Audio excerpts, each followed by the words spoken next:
Hey guys, in this video I'm going to show you how you can export a video in Adobe Premiere Pro as MP4. To do this, first make sure this blue line is here in the beginning. You can do this by clicking here on this arrow. Then to export, really easy, type in the letter I,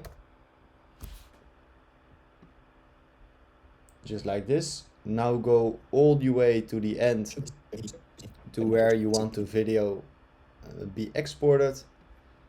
I want it here. And then type in the letter O. As you see, this is highlighted and this will then be exported.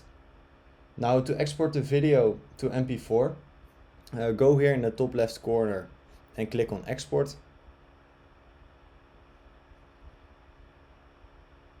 I always have it like this, so match source, adaptive high bitrate, format H.264, and then the only thing we need to do is click here on export.